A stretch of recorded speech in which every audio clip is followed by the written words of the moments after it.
surpresa desagradável, um escritório daquele porte apresentar uma defesa totalmente desconexa com o objeto da lide, e isso gera a não apresentação da defesa. Aquilo não é defesa. Aquilo pode ser o que for, mas não é defesa. Constatei os efeitos da revelia e a confissão ficta quanto à matéria de fato. Viu? Como não há, no meu entendimento, preclusão consumativa, viu? O advogado desenrolado na hora poderia se aproveitar dos 20 minutos para complementar oralmente. Agora, vou ser sincero, viu? Pautista.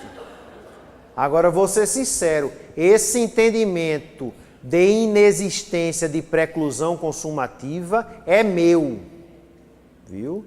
E é precário, ou seja, temporário.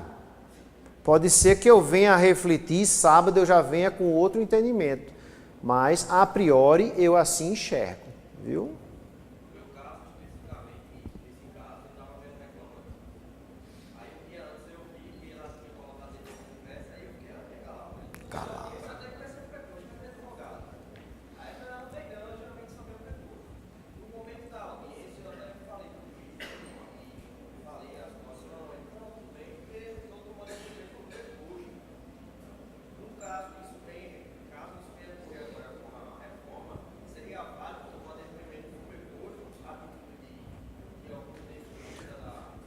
A pergunta aconteceu com ele em um processo de ele estar advogando para o reclamante, não é? Ter pedido XYZ e a empresa ter apresentado contestação antes mesmo da audiência, protocolou sem sigilo, e ele viu antes mesmo da audiência que a empresa na contestação não tinha contestado X, não tinha contestado Y, não tinha contestado Z. É como se fosse a juntada de uma contestação de um processo diferente. Ele calado ficou, perfeito, compareceu à audiência, o advogado da reclamada não estava, e aí ele levou ao conhecimento do juiz. Excelência, a defesa não tem qualquer nexo com a reclamação. Aí você poderia dizer: venho requerer que Vossa Excelência constate a revelia por ausência de defesa e a confissão ficta. Não é a confissão expressa, é a confissão ficta do réu quanto à matéria de fato. Viu? E aí o juiz tem ampla liberdade na condução do processo. Você faz a sua parte. O que o juiz vai fazer a partir dali, aí já é decisão dele.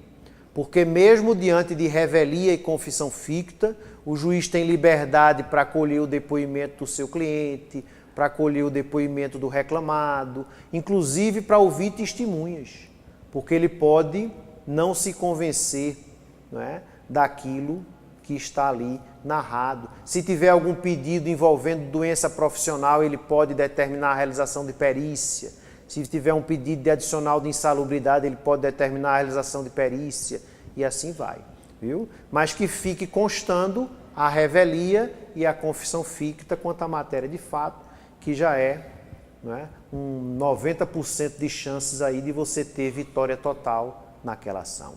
Isso não vai mudar com a reforma trabalhista, porque uma defesa apresentada sem qualquer conexão com a pretensão é o mesmo que defesa não apresentada, viu?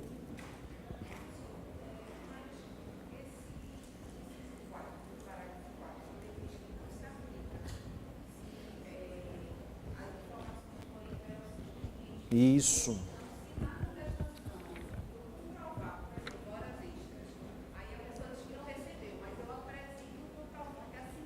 Isso.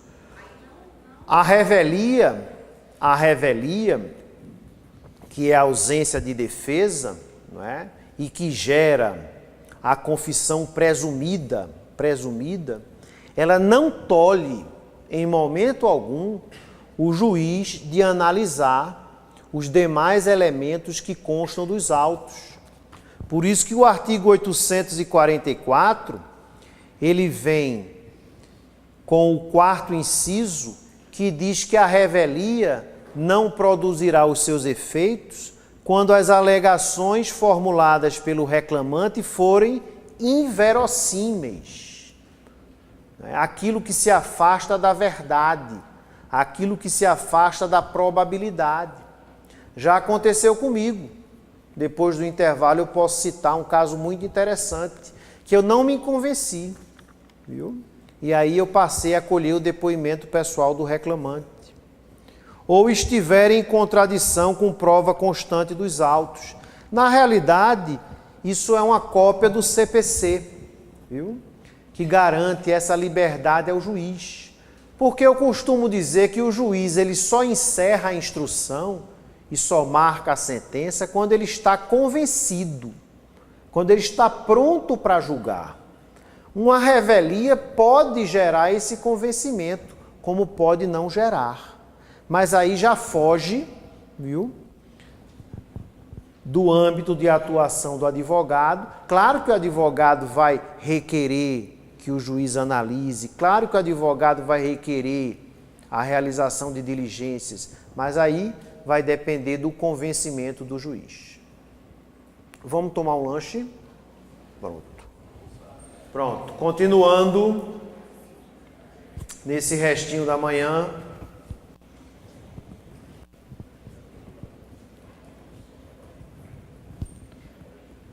Fica aí registrada essa mudança radical em relação à revelia e à morte da súmula 122 do TST. Então, nós podemos dizer que a ausência do reclamado, por si só, a audiência, não será mais um fato gerador da revelia, porque, mesmo diante da sua ausência, se o advogado estiver presente e a contestação já estiver sido protocolada ou for protocolada na hora, ou até apresentada oralmente pelo referido advogado, a revelia não será constatada, não incidirá. Porque revelia, eu repito, é ausência de defesa. Tá? Para quem estudou comigo, é fácil aquela distinção. Contumácia é a ausência do reclamado à audiência. Revelia é a ausência de defesa. Contumácia é a ausência do reclamado à audiência. Revelia é a ausência de defesa. A CLT hoje, antes da reforma, diz: toda contumácia gera revelia. Vejam se eu não estou certo. Atualmente, antes da reforma, toda contumácia gera revelia. É o que diz hoje a CLT e a súmula 122 do TST. Porque se o reclamado não comparecer à audiência, contumácia. De nada vale a presença do seu advogado e a presença da contestação nos autos. Estou certo? Então, hoje, a contumácia gera revelia. A ausência do reclamado à audiência é fato gerador da revelia. Com a reforma trabalhista, o parágrafo 5º do artigo 844 da CLT vai acabar com isso. Nem toda contumácia será fato gerador da revelia, porque poderá ocorrer a contumácia, que é a ausência do reclamado à audiência, sem provocar a revelia. Basta que o advogado do reclamado esteja presente à audiência e haja contestação. É uma mudança. de paradigma. É uma alteração radical no processo trabalhista. E a questão da ficta confissão, que fique bem claro para vocês que a confissão ficta quanto à matéria de fato é o principal efeito da revelia. Ocorrendo revelia, não tem jeito. O reclamado se torna confesso quanto à matéria de fato. O que não impede, claro, o juiz, né, de praticar os atos que ele julgue necessários para alcançar o seu convencimento e não impede o juiz de apreciar livremente o conjunto probatório existente nos autos. É o que o artigo 844, no 4º inciso, fala, inclusive apreciando a existência da verossimilhança, daquilo que aparenta ou não ser verdade. Eu já tive um caso de revelia muito interessante. O reclamado não compareceu, advogado também não compareceu, não tinha defesa nos autos, porque era processo físico, não era PJE, era naquela época que a defesa era apresentada na hora. Então, foi revelia e foi confissão ficta. E um dos pedidos era indenização por dano moral por agressão física. Só que o reclamante tinha 2 metros de altura, era forte, era vigia e dizia que tinha sido agredido fisicamente pela dona da empresa. Eu achei muito estranho, não que é impossível, mas uma mulher, Dudu, agredir um cara fortão daquele jeito. Então, para mim, aquilo não aparentava ser verdade. Para mim, faltava verossimilhança. Aí foi quando eu disse, depois de constatar a revelia e a confissão ficta, eu disse, o juiz passa a acolher o depoimento pessoal do reclamante. Aí o advogado disse, mas o senhor vai ouvir o reclamante? Eu disse, vou. Mas foi revelia. Eu disse, eu sei, eu já coloquei na ata.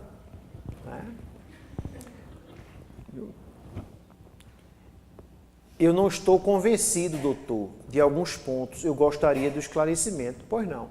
Aí fiz algumas perguntas a ele, né? Ele foi para lá, foi para cá, e ele terminou confessando que nenhuma agressão tinha sofrido. Tá? E aí eu costumo dizer, entre uma confissão expressa e uma confissão ficta, vale a confissão expressa. Porque quando a gente diz que a confissão é a rainha das provas, é a confissão expressa, a confissão real. A confissão ficta não, a confissão ficta é uma confissão presumida. E ela pode, viu? Em alguns casos, ela pode ser elidida. Essa presunção, em alguns casos, ela pode ser elidida. Uma presunção juris tantum, uma presunção relativa. Viu? E em relação à confissão ficta do reclamado, quando não existir revelia, já analisando a reforma trabalhista, o advogado compareceu, a defesa está nos autos, o juiz vai aplicar o parágrafo 5º do artigo 844, o novo parágrafo 5º com a reforma trabalhista. O juiz vai dizer, ausente o reclamado, presente o advogado, contestação nos autos, documentos juntados.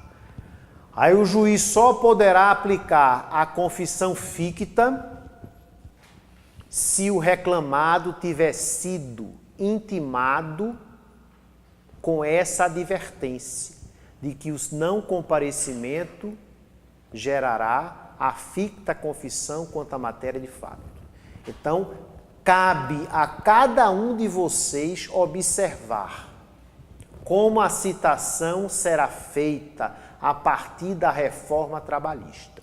Se for rito sumaríssimo, aí não tem saída, porque sendo rito sumaríssimo, a audiência já é única, já é contínua, e a citação ela vai ser remetida já com essa advertência, né, de que o não comparecimento que o não comparecimento do reclamado importará na sua ficta confissão quanto à matéria de fato. Em se tratando de rito ordinário, se a sua causa estiver na 7ª vara do Recife, todo mundo sabe aqui que a 7ª vara adota a audiência contínua, a audiência única, também não restará outra saída. Viu? Mas, professor, todo mundo sabe que a audiência lá é una, é contínua. Mas será que a citação da 7ª vara está saindo com essa advertência? De que o não comparecimento importará? Sai. Então, saindo com essa advertência, também não há o que fazer. O reclamado não será revel, porque o seu advogado lá estará e a defesa estará nos autos. Mas ele se tornará confesso quanto à matéria fática. Viu? E eu costumo dizer que a confissão ficta, não é, corresponde a 99% dos efeitos da revelia. Não é? Aí você diz, a contestação está nos autos. Sim, não há revelia, beleza, mas há confissão ficta. A confissão ficta é um desastre. É um desastre, é devastadora. A depender do convencimento do juiz, todos os pedidos poderão ser julgados procedentes. Viu? Tá certo? A contestação aí vai servir para o juiz analisar alguma objeção que ele poderia analisar de ofício, prescrição, não é? Prescrição, viu? E, claro, aqueles documentos que foram anexados. Aí teve uma aluna que disse, mas professor, mesmo diante da confissão ficta, viu? Mesmo diante da confissão ficta, como a contestação vai ser analisada, o reclamado disse que não havia horas extras em face dos corretos registros nos cartões de ponto e juntou os cartões de ponto. Que não são britânicos, são cartões de ponto bem bonitinhos, viu? Claro, aí o juiz vai fazer o quê? Vai abrir um prazo para o advogado do reclamante falar sobre os cartões de ponto. Aí o advogado do reclamante vai dizer, quanto ao horário de entrada, está ok, tudo certo. Mas na saída, excelência, o trabalhador batia o cartão e continuava trabalhando. Aí você me diz, existe uma controvérsia, sim, fática. Só que o reclamado se tornou confesso quanto à matéria de fato. Então, essa mera impugnação aos cartões de ponto pode levar o juiz a julgar procedente o pedido de horas extras, passando por cima de toda aquela prova documental. Por quê? Porque o reclamado tornou-se confesso quanto à matéria de fato.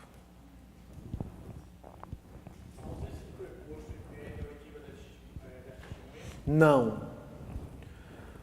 Pergunta: a ausência do reclamado é um fato impeditivo, não é? A produção de qualquer outra prova, inclusive a oitiva de testemunhas? Não. Porque o destinatário das provas é o juiz, viu? Então, digamos que o advogado está ali presente, contestação nos autos, viu? Digamos que é sumaríssimo, o preposto não compareceu, o juiz constou ausente o reclamado, presente o advogado, o reclamado, mediante seu advogado, apresentou defesa, documentos, procuração, aí vai constar logo abaixo. O reclamado foi advertido, conforme citação, de que o seu não comparecimento ocasionaria a ficta confissão quanto à matéria de fato. Não comparecendo, né, fica penalizado pela ficta confissão, parágrafo 1º do artigo 385 do CPC. Pronto. A partir dali, o juiz vai fundamentar o que vai fazer. Se ele vai encerrar a instrução e exonerar todas as provas, todas as testemunhas, toda a prova oral, viu? E aí os advogados vão protestar, viu? Decisão fundamentada. Ou o juiz vai dizer, também mediante decisão fundamentada, em relação ao pedido tal, este magistrado ainda não alcançou o seu convencimento, viu? Abrindo a oportunidade para que as partes produzam prova testemunhal. E aí vai abrir a oportunidade para que produza prova testemunhal, viu? Então a decisão, ela fica, como sempre esteve, nas mãos do magistrado. E essa súmula 74, ela vai sobreviver à reforma trabalhista, porque é uma súmula muito interessante, que diz que a ficta confissão, por um lado, não proíbe o juiz de analisar todos os elementos que compõem os autos processuais. Mas a mesma súmula 74 diz que não se considera cerceamento do direito de defesa o fato de o juiz indeferir a produção de provas diante da ficta confissão fática de uma das partes.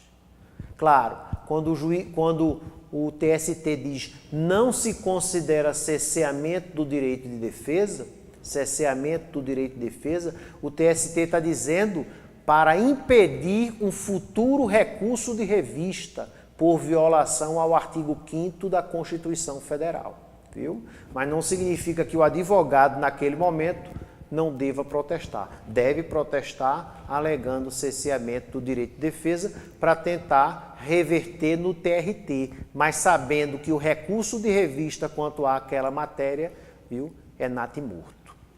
Morre ali, viu? Pela posição sumulada do TST, súmula 74. Alexandre, ficou claro? Tranquilo? Muito bem. Um ponto interessante, viu? E que eu não estou fazendo discurso político, quem me conhece sabe que eu não tenho essa veia, viu? Na qualidade de magistrado e professor, eu não tenho qualquer ideologia, eu posso ter as minhas convicções políticas, mas eu guardo para o dia em que eu saio para votar e fica ali, tá bom? Não faço qualquer comentário nesse aspecto em redes sociais. Preservo a minha imparcialidade. Agora, eu acho muito estranho na reforma trabalhista, viu?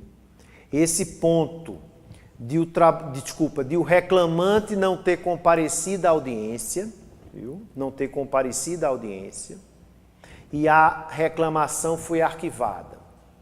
E como a contestação já foi apresentada, praticamente aquela opção de o advogado desistir sucumbe. E a reclamação será arquivada. Aí diz a reforma trabalhista que esse reclamante terá que pagar custas, mesmo beneficiário da justiça gratuita, salvo se em 15 dias comprovar um justo motivo para o não comparecimento. Eu acho estranho por quê? Porque ao mesmo tempo que a reforma trabalhista é capaz de ventilar a hipótese de um beneficiário da justiça gratuita pagar custas, que para mim é um absurdo, a não ser que o CPC também fosse modificado. Por outro lado, a reforma trabalhista traz uma novidade, que contraria inclusive o entendimento do TST, mas que se dane o entendimento do TST, porque agora é lei. A reforma trabalhista diz que o beneficiário da justiça gratuita é isento do depósito recursal. E não condiciona essa isenção a qualquer requisito.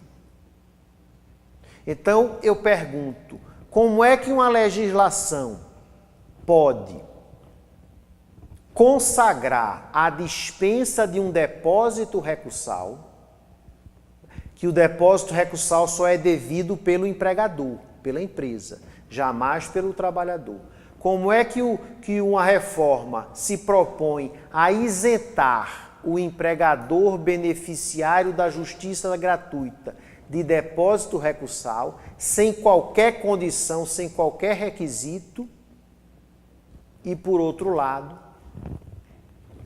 pensar na possibilidade de punir o reclamante com pagamento de custas, mesmo sendo ele beneficiário da justiça gratuita, quando ele não justificar a sua ausência à audiência. Então, para mim, a reforma guarda uma mortal contradição neste aspecto. Se nós tivéssemos no Congresso Nacional uma constituição de uma comissão de Constituição e Justiça séria, competente, porque para que serve uma comissão de Constituição e Justiça? Para que um projeto de lei seja analisado, né, e seja libertado de qualquer inconstitucionalidade, para daí ir a plenário para votação. Então esse projeto, ele caminhou de forma tão assodada, tão precipitada, que ele não foi analisado como deveria ter sido na Comissão de Constituição e Justiça. E vem eivado de flagrantes inconstitucionalidades, principalmente em relação ao princípio da isonomia. Não é implicância de juiz do trabalho, não é, viu? É a necessidade de você prestigiar o princípio da isonomia. E a reforma trabalhista, saindo com essas idiosincrasias, essas contradições, essas incongruências, essas aberrações, ela termina ficando desmoralizada perante o meio trabalhista. Viu? O que é ruim. O que é ruim. Tá? E para deixar um mosquitinho da chikungunya aí atrás da orelha de vocês, não é mosquito não, professor, é pulga. Não, é mosquito mesmo. Essa desgraça. Tem um aluno também está com chikungunya. Né? Se bem que a gente tem algo em comum, a velhice. Né? Porque meu médico disse, se não for chikungunya, é artrite. Eu digo, mas artrite é coisa de velho. Ele olhou, o fresco é. E tu é o quê, pô? Se tu tá chegando aos 50. Eu digo, é mesmo. O tempo passa, né? E eu ainda cogitando em fazer crossfit, ó. Fazer pilates. Pilates. E olhe lá. Professor, o grupo econômico no Brasil, a sua caracterização, ela vai sofrer alguma alteração significativa? Sim. Porque a preocupação inicial era com grupo econômico vertical e grupo econômico horizontal. Oh, meu Deus! Bobinhos, preocupados com essa bobagem que a reforma vai manter, porque foi, inclusive, uma alteração já feita na década de 70, na legislação do trabalhador rural. O problema agora são os requisitos para a caracterização do grupo econômico. Requisitos que se aproximam do que nós chamamos no direito empresarial de affectio societatis. Aquela afeição, aquela ligação, não é, entre os sócios. Não é? E eu falava já, inclusive em cursos de pós-graduação, de que o grupo econômico, na minha visão, era uma grande sociedade empresarial. E foi incluído um requisito, e os requisitos não são alternativos, são cumulativos. A ausência de um requisito destrói a figura do grupo econômico. E um dos requisitos Preocupante para quem advoga para trabalhador e, bacana para quem advoga para a empresa, é a necessidade de atuação conjunta das empresas. A atuação conjunta das empresas. Aí eu estava até conversando aqui no intervalo. O grupo JCPM, esse grupo de grande sucesso e merecido, principalmente no Nordeste brasileiro, né? Mas que tem inclusive agora empresa até em Portugal, lá no Porto, que fabrica aquele vinho Maria Isabel, né? A vinícola. Um grupo econômico como o JCPM é um grupo econômico de existência notória? Pessoal, sim. E o CPC diz que os fatos notórios prescindem de provas.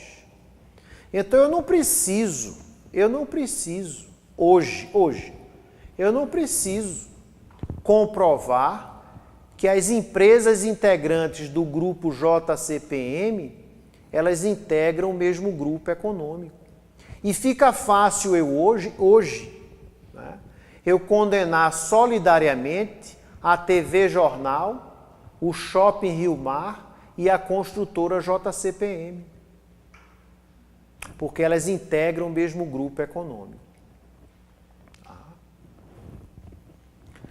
Mas a partir do dia 13 de novembro, mesmo empresas que possuam um sócio em comum ou sócios em comum, eu só vou considerar juridicamente como grupo econômico para fins de responsabilidade solidária se elas tiverem atuação conjunta. Se elas atuarem conjuntamente em busca de um fim comum, de um fim único, como se sócias fossem em um projeto, em um empreendimento, em uma missão empresarial. E aí um empregado da TV Jornal, ele vai entrar com a reclamação trabalhista da TV Jornal, tem lá o CNPJ, e o advogado maquinalmente vai colocar a construtora JCPM no polo passivo. O advogado da construtora JCPM vai poder, não em preliminar, porque não é uma objeção, mas num tipo de prejudicial meritória, aquela matéria meritória que tem que ser analisada antes das demais.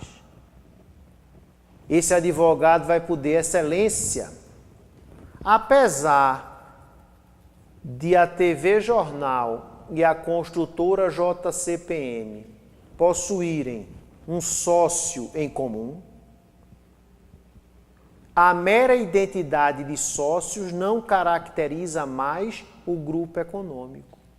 E, excelência, a TV Jornal jamais atuou conjuntamente com a construtora JCPM em busca de um fim único, em busca de um fim comum.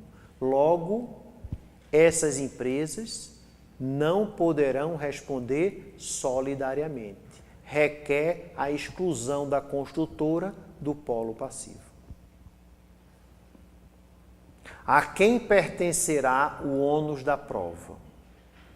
Ao trabalhador comprovar a atuação conjunta ou à construtora JCPM, que terá que provar a inexistência de atuação conjunta? É um questionamento que fica para o turno vespertino do nosso curso. 2 horas.